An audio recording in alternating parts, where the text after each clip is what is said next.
I will tell you this right now. Give him the Nobel Peace Prize if this thing works out. Absolutely. I don't give a rat's ass if you don't like the fact that he tweets mean things. Okay, what matters is getting stuff done. In a situation like this, there is one political person that could have got this done in our modern time, and it's Trump. Because every once in a while, you need a dude who says, I know it's square, but I'm going to hammer it through the hole that's round, and this is going to be done. Do we understand ourselves? Do you guys get it? He made Bibi apologize to the Qataris. He made him do that, which caused the Likud party to freak out.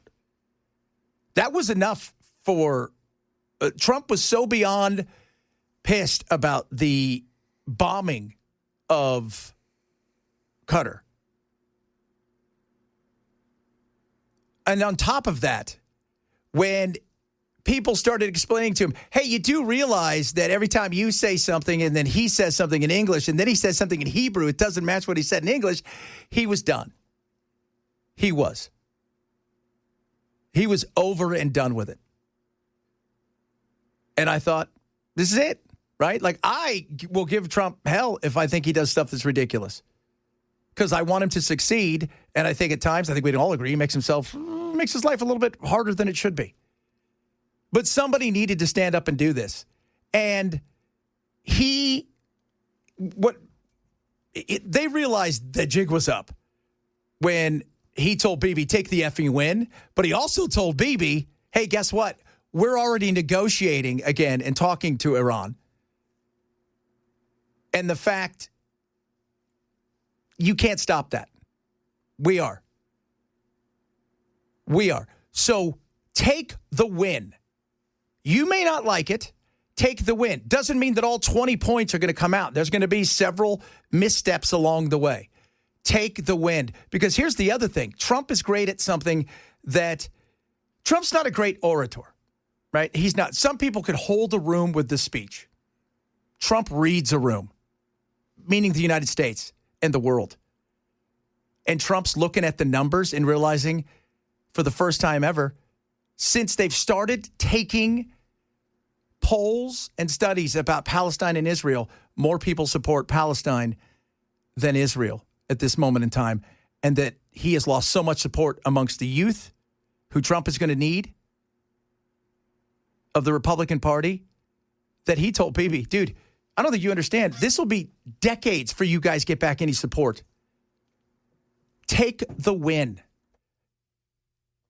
You know, when people get mad at me, because we always joke about, what do I always joke about there, Bell? What do I do? I burn the what? Burn the bagels. Burn the bagels.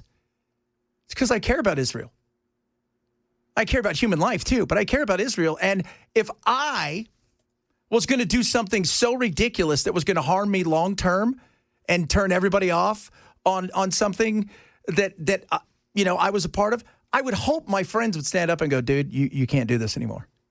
This is destroying a lot of stuff. So, yeah. Trump dragged this thing across the line. I'm optimistic because of the way that he has got other countries like Egypt, Qatar, several others involved in a way that they weren't before. That maybe they wanted to take this again, like we want to trade with Israel, but we don't want to get dragged into anything. So there's only one way you can look at this, is a win. Now, it doesn't mean it's going to be perfect. It doesn't mean they won't go back on each other at some point in time. Hamas has given up Israel didn't get them to put their weapons down, but they did get them to give back all of the hostages. When? Maybe what'd you say earlier, Ken? Like maybe by Monday, Tuesday, I'm hearing? Yep. That's a win. That is. So It's not over. It's the first step. There's supposed to be 20 steps. I don't know how many steps will actually get done. But this is an opportunity that we haven't seen. All of us here, so Ken, Bell, and I, right, we're all 35 years old. Our entire life, there has been hell in the Middle East. And it's usually around Israel and somebody else fighting. This is a chance to change that. And a chance, by the way, if done right, if you look long-term, and I'm talking decade or so, that the Houthis and the people there in Yemen are going, we can end up like this. Maybe some good stuff will come from us. We got oceanfront property too, right? Lebanon, by the way, Lebanon is two different countries. You go into like the Beirut in Lebanon, go look at what it's like there. Beautiful. Women are gorgeous. And no, they're not wearing hijabs and running around. No, go. And lots of Christians, by the way, in Lebanon. So there's a chance. The opportunity is now. So I think this is a huge. And yeah, when people go, he just wants the Nobel. Yeah, so what? It's because Obama got the Nobel Peace Prize. By the way, Obama to this day still goes, I have no idea where I got this. They said it was because of Muslim outreach. He'd been president for like an hour and a half. And then went on to drop more bombs than Bush. More bombs. By the way, he bombed more Muslims. You could not believe the amount of bombs that dude dropped. He got us into Syria. He got us into all kinds of places. We had overthrown of this, and we're going to move you out over here. And, hey, Gaddafi, let's be pals. Yeah. Trust me. He got that Nobel Peace Prize with a wink and a nod because it felt good. So here we go. Hope everything's well. Happy Thursday. What's going on, boys? How you doing? How about you? I just want to say it had a nice little nip in the air on the way to work here today. Yeah, I 2 days in a row now, boys.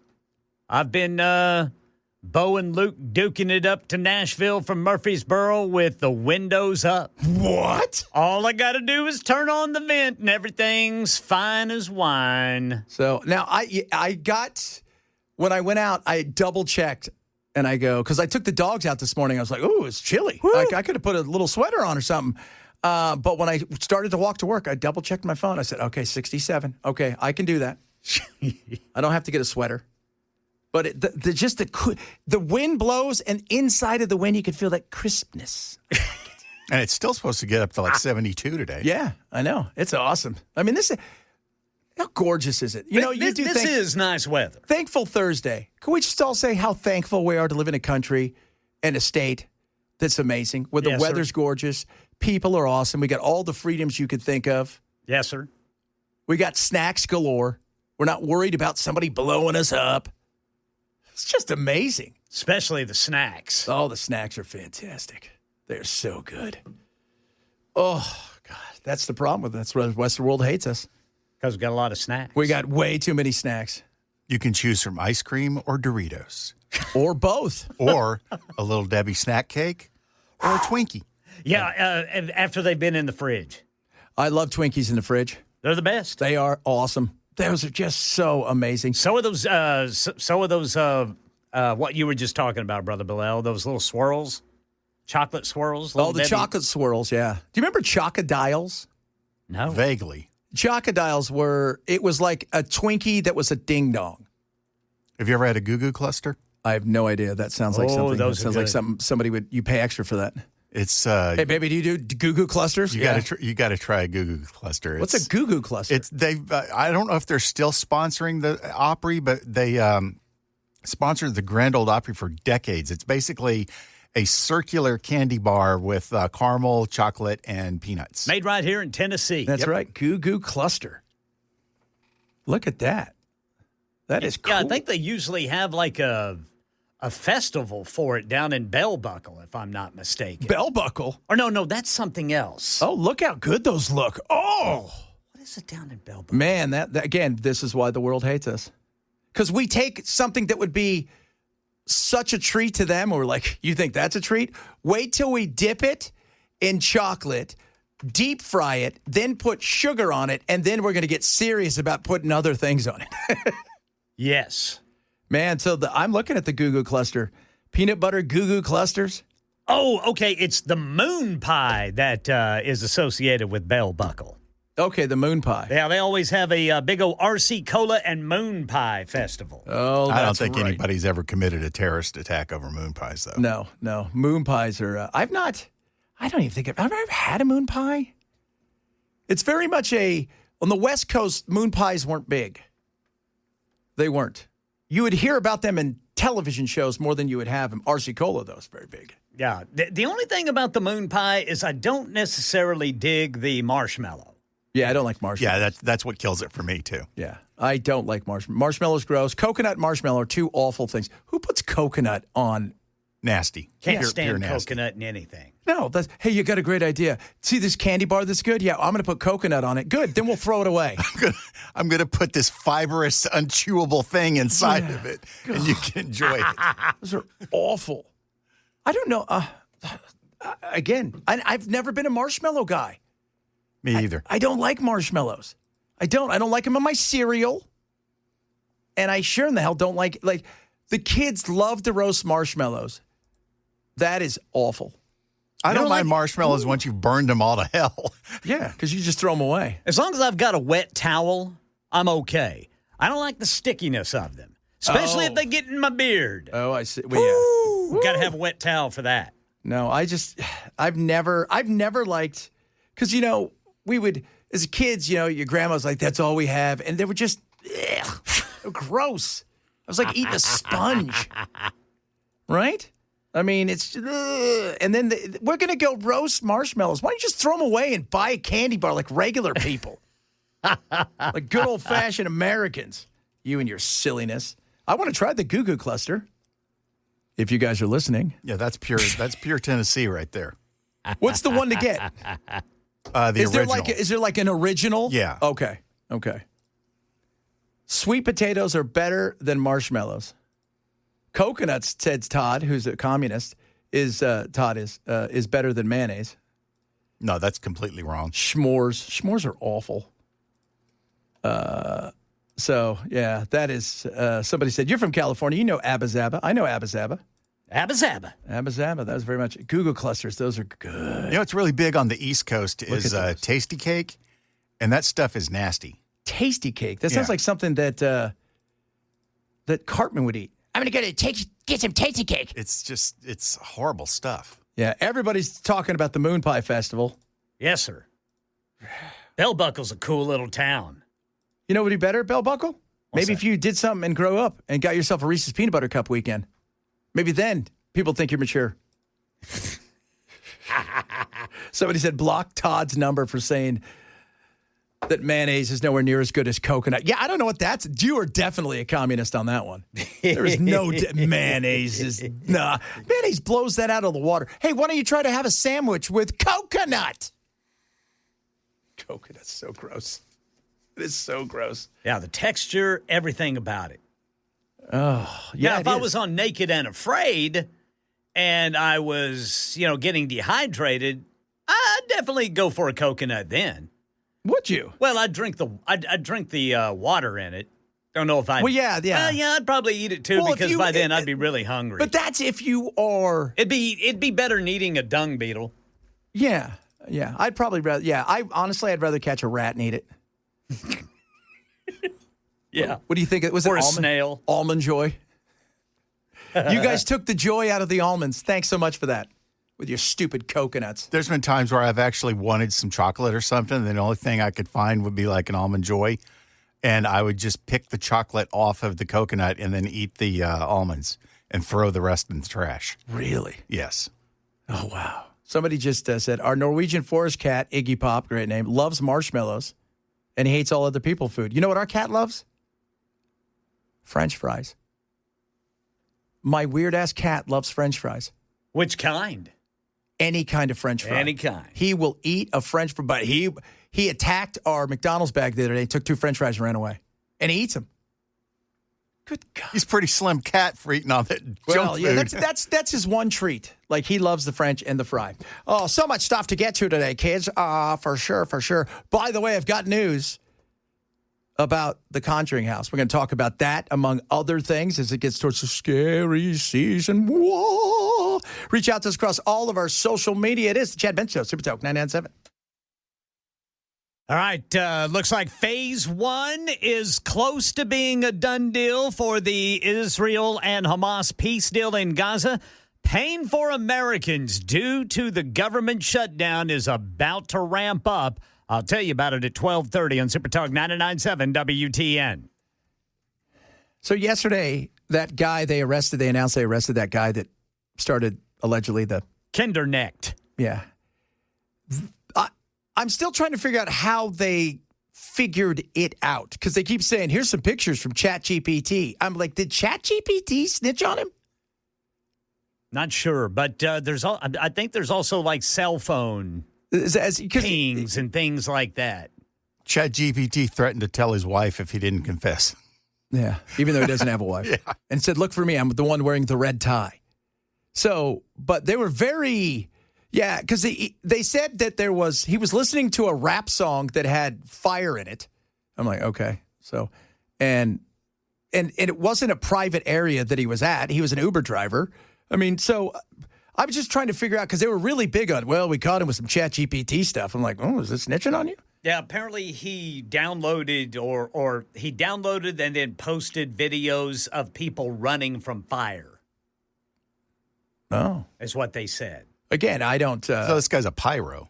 Yeah, well, here's the thing about the pyros, right? They always go back, like serial killers and stuff. A lot of times they'll go back to the scene of the crime and usually you can look out and go, one of these people probably did it. Because they want to watch it burn. They're fascinated by it. That's the whole thing about it. Why light it and then not see it? Yeah, yeah.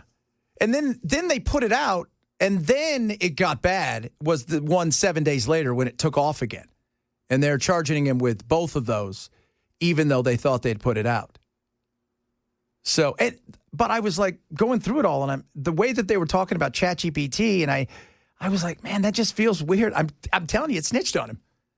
That, or they were monitoring him with electronically monitoring him, hopefully with a warrant. But I wouldn't be surprised if it warrant, please. Have you seen the new stuff they have, like how the ICE is using the fake cell phone towers they're putting up? So, and all they are is monitoring systems. Oh, it is everything that you and I and everybody should be absolutely worried about when it comes to the way that they're monitoring. And it's only going to get 100 times worse once Palantir gets itself fully ingrained in there. That's what you get when you keep letting big government grow. Yeah. Like even the other day when they were talking about Arctic frost. Arctic frost. And they're all upset. They spied on us. You know what? You know whose fault that is? Yours. Why? Because you continue to sign off on the whole thing with the Patriot Act. You give all of these people wide swaths of power, and you're a part of that. Yeah, they're whining about being spied on, but they renew the Patriot Act every few years and spy on us. Yeah, they don't care. It's like, get a little taste of your own medicine. What do you think apples are to those apples? Huh? Stop being so pearl clutching.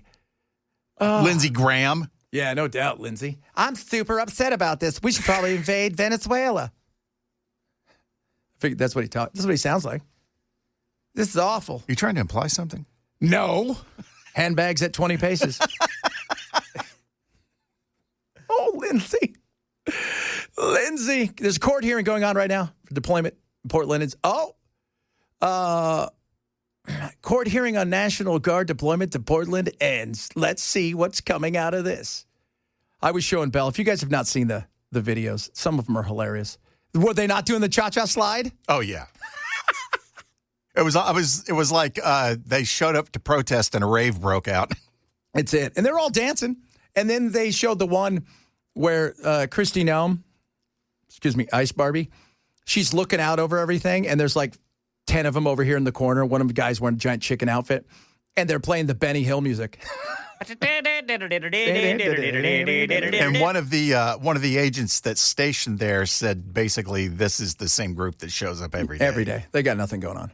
Nothing going on. Nothing. So we'll find out here soon what will happen. Who knows? The mystery continues. More on Gaza. Will it stick? Won't it stick? We're going to talk a little bit about that. Got a bunch of other stuff to get to as well. Reach out to us across all of our awesome social media. Like, subscribe, share, tell a friend. Check me out on all my social media at Chad Benson Show as well. This is the Chad Benson Show, Super Talk 99.7. Tell you guys, I don't know if you guys are aware of this, but government shutdown. You want to know how we're going to see it and start to feel a little bit more coming up? Do you know the latest poll out? A third of Americans had no idea the government was shut down. I don't know if that's a good thing or a bad thing. Ignorance is bliss until consequence. Bliss. How many times have we talked about that? There are people out there that just fly through life not caring about anything. They have no idea what's going on. I only really notice because I feel a little bit of a weight off my shoulders. Yeah. You feel a hand out of your pocket? Yeah. I like that. Nobody trying to look in my bedroom window. No. No. They can't wait to get back for that. But ignorance is bliss, dude. You're right, man. Till consequence. Yeah, but those people, though, the thing is, they don't care. No. They're just going about their life. They're Right. more concerned about. I would love it. Yeah, there's a portion of me that thinks I kind of enjoy that. You know, just that nice little like, you know what, whatever. It's like it's freeing. It's the movie Office Space where he just doesn't care anymore. That's kind of freeing. Just like, yeah, I don't care. Whatever. A third of Americans had no idea. And we're talking adults. We're not talking just kids. Like, I don't expect my 7-year-old, who's very busy, she's got a new favorite movie, which is Signs. The M. Night Shyamalan movie? Mm-hmm. Oh, okay. Great movie. Great. And some of you are like, I can't believe. Let me tell you why. My daughter is very much like, that water tastes weird. So there's a lot of that is a great movie, though, isn't it? It really is, man. Charlie's not really lacking in opinions, is she? No, she is not. So she doesn't really care about and I don't expect her to. Now, my son, he doesn't care either because hockey season starts. By the way, the Preds start tonight. Speaking of that, did you know last night that Post Malone did a concert downtown? Yeah. No. I had no idea. He did it right in Broadway, right there. Yep. Celebrating his new bar. Yeah, I had no idea. So, but And he apparently bought everybody's drinks. well, that was awfully nice of him. Oh, well, now I'm really mad that I didn't know. So, yeah, because I was wondering, it was crazy last night, and I'm like, what's going on? And then today I saw that because, Post didn't bother to tell me because he's like, Chad will come when he wants. But he knows that unless he's going to perform the concert in my living room, chances are I'm not leaving the house. But there is a certain sense of bliss, like you said, not knowing some of these things. And I'm fascinated by people who, it's not that they don't care. It's this, they just don't care to look. Like if you told them about it, but it's in one ear and out. It's like in their brains, they compartmentalize like, oh, Taylor Swift's new album. They'll put that there. Hey, there's a shutdown. Oh, what? What's that? What's that? Is the store closed? Yeah. I can still listen to my Taylor Swift album, That's so it. I don't care. Still listen to that thing. So what do you think apples are to those apples? I'm always fascinated by that. Like, just, wow, that's crazy. And I saw what Chuck Schumer said. Oh, my. And then the Republicans came out. Look, no, you know who it's not good for, Chuck? And Republicans? The American people. Americans. Yeah. You guys are still worried about who's getting the blame and the credit. You know what I care about? Americans.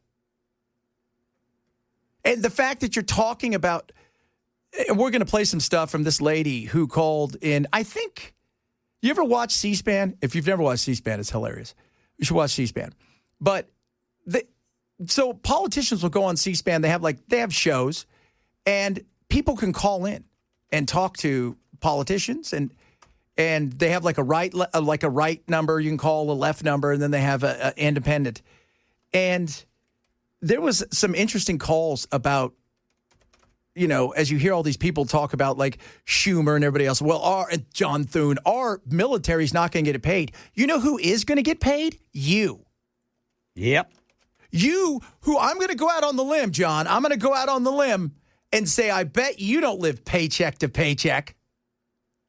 What is the actual percentage of the government that's still open? Is it like 87%? Yeah, something like, I think it's, I think so. I think 700,000 people are deemed non-essential. So it's not really a shutdown. No. It's more of a slowdown. It's a partial shutdown. Yeah, that's exactly a partial shutdown. This is like asking for spaghetti and getting SpaghettiOs. Pretty much, Or just the pasta. John Thune's worth $7 million. It's not like he's he's rich. Well, dude, come on. He just became the leader of the Senate. Yeah. So you got to give him a little time to ramp up his lobbying kickbacks. So, $7 million. You're not worried about paycheck to paycheck. You're not. You're not worried at all about paycheck to paycheck.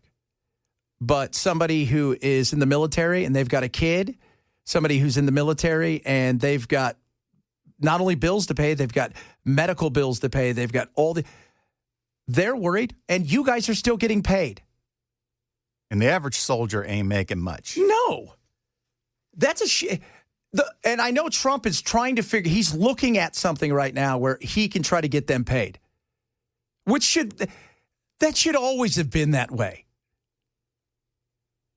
Like, okay, we pay them. We can go without. Right? Nancy, can you afford it? Can you? Or how about this? Hey, everybody, we're not going to get paid. We're going to keep the lights on, make sure the military gets paid, all of that stuff.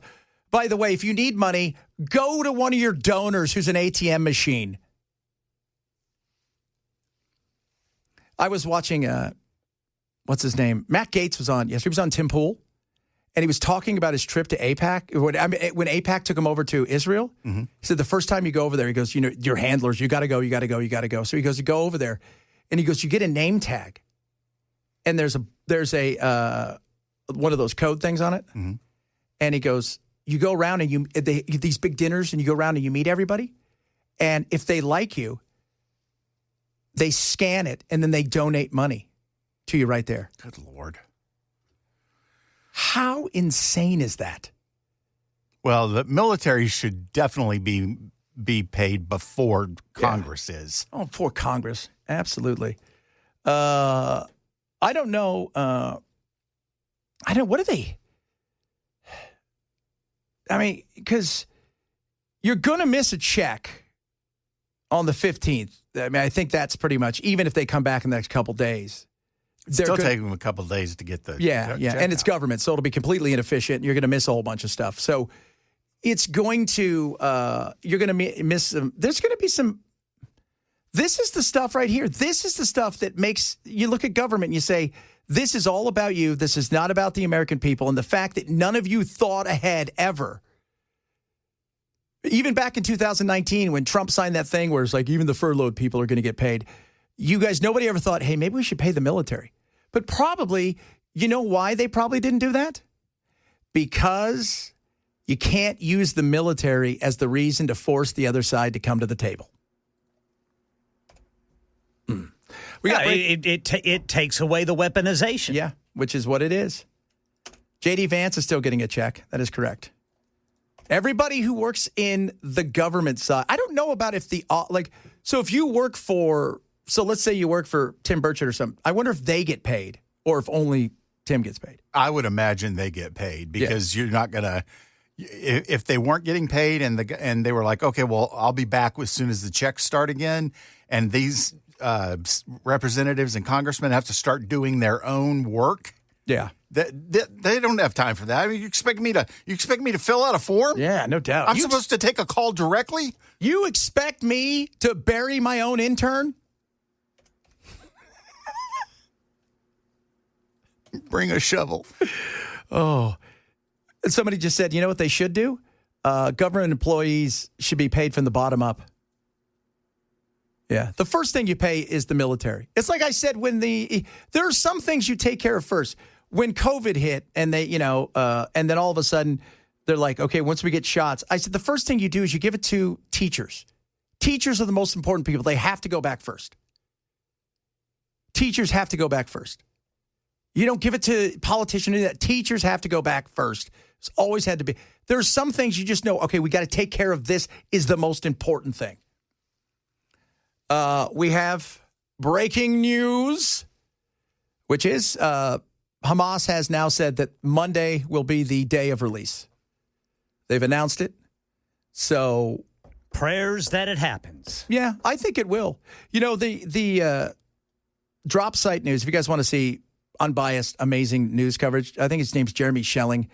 One of the things that he interviews people in Hamas, he interviews people all over the world, like everything from the IDF to, he's a real reporter.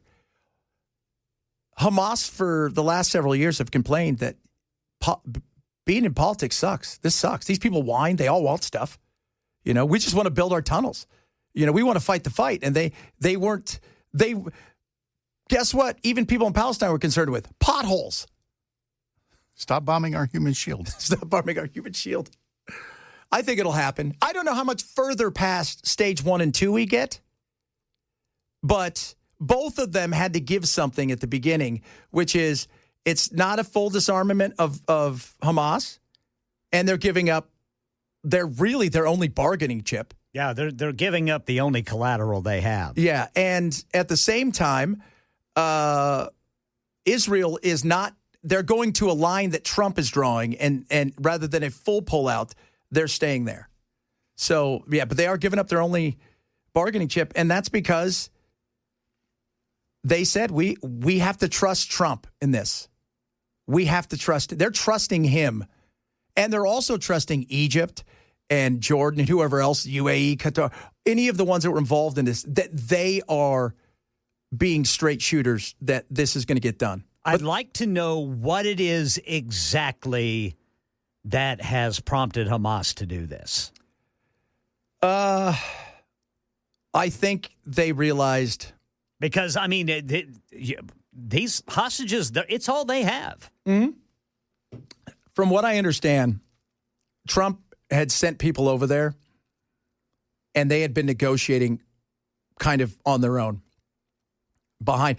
Because a lot of this negotiations had gone on for the last several, since this thing began, was a few people and everybody negotiating from the side of Israel. Trump says, we can't do that. We've got to have both people at the table. And he even said today, they got tough negotiators on their side when they're talking about negotiation. He sent people there to go talk to them for real behind, Israel's back. Yeah. And I think they got assurances that, look, you know what? What we're saying, what this dude is saying is real. Yeah. Because I don't know if Hamas is concerned about more, and they may be, I don't know, but I don't think they're more concerned about more Palestinians dying. No, I think they had gotten to the point where the Palestinians were so exhausted, and they saw the writing on the wall, and they realized we can't go on much longer this. But I also think, too, there's a portion of it is, and we'll talk about it next hour, Hamas got a bit of a win out of this. If at the end of the day, if there ends up being a two-state solution somewhere down the line and it all stems from this, because the world turned on Israel eventually. But Israel did a lot of that themselves. Because they had opportunities to, even when they got some of the stuff they wanted back in January and stuff, they continued to go forward. And it was never enough. And a lot of that I still think has to do with Bibi. And his cabinet, by the way, for you guys don't know, Smodrick and Ben Gvirian, these are like the two of the stalwarts there. They are so upset. They wanted no part of what Trump offered. And I think he basically told Bibi, dude, you're not only taking this, you're going to tell them to shut the blank up. Okay? Or I'm going to send my giant kid Barron over there. What do you think of those apples? His $150 million fortune. Yeah. I got a story about that, too. Coming up, by the way, speaking of stories that are cool, I got news about the Conjuring House. News. Fresh news. Because we'll talk a little Halloween. Bunch of other stuff still ahead today. Happy Thursday, everybody. Chad Benson Show. Super Talk 997. Praise for President Trump from members of his administration after this deal between Israel and Hamas. We'll get you the latest coming up at 1 on Super Talk 99.7 WTN. So, if you guys have listened to the show for a while, Ken, Bell, and I, we've pooled our money together because we were going to bid on the Conjuring House that's for sale. So, somebody came yesterday. It was going to be a big auction on the 31st, paid off all of the mortgage stuff and took the house. They're not saying who it is, but the rumor is Matt Rife. I think I read that. Yeah. So, because he's got all of he bought the Warrens all of their stuff. Their museum of Their all museum, their yeah. haunted stuff. Yeah. So they have that. And Rife had been, I don't know what the deal is with him and that other YouTuber. They're just obsessed with Ghost. When I first started seeing his videos, because he's a stand-up comedian, there was nothing about the way he presented himself that would make you think that he was into that. But apparently he's way into that. Yeah. Well, if you're going to spend that kind of money, because this isn't one of those things where, who is it? The goofy, tall, I always forget his name, the tall, skinny guy that was on on SNL that was tatted up. Oh, Pete Davidson. Because, he and his buddy, right, was it Nick Schwarzer? They got drunk and they bought that barge. Yeah. Yeah. No, this isn't one of those things. Matt, right, they bought this thing I was bummed. Because, we had hundreds of dollars we were going to bid. Well, what did you end up paying for it? It was wasn't it almost $2 million? It was $1.2 million is what the lady had it valued at. I don't know if she paid I think she paid or somebody else paid $440,000 for it. And it's in Rhode Island. So you'd still have to go to Rhode Island. So there's that. Not been to Rhode Island. Go hang out with the characters from from your Family Guy. That's right. Yeah. We go to Quahog. So, man, I was bummed. I was like, no, we can't buy it now. And they want to, because the family, the Peroni family, I think that's what they're called, the ones that the movie's based on, the daughters wanted the guys from Ghost Hunters to buy it. Because they said, I saw a vision and you purchased it. Is that the two guys or the tall, skinny guy with the bald hair? It's the bald hair guy. Bald. It used to be the two guys, but one of them left. Yeah, and then the tall, skinny guy, the bald one. Yeah, so no, they didn't buy it. I don't think they did. I think by the sounds of it, it's Matt Rife. So there we go. Bummed. I thought for sure we were going to get this thing, but no. I wonder what property taxes will be on that property. I don't know. Because here's the thing: the lady still lives there. They just bought up all of the debt. So they could evict her. They could do whatever they want with it. I don't know what they're going to do with it, but I think they want to turn it into a museum. What about that creepy tree? It's still there. You know what's funny? The movie taught you, if you've seen the movie, all that stuff, Lorraine Warren never figured out where all the stuff was coming from. It was like one of the ones that they never could really figure out. Fail. I'm kidding, Lorraine. I'm kidding. If you God, I love those Warrens, man. Got absolutely. They tried hard, didn't they? They did. That's a good thing, though. That's what you need, people. Try hard. Speaking of trying hard, Trump telling everybody, we're doing this, whether you like it or not. We'll talk a little bit about that. A bunch of other good stuff straight ahead. Chad Benson, Super Talk 997.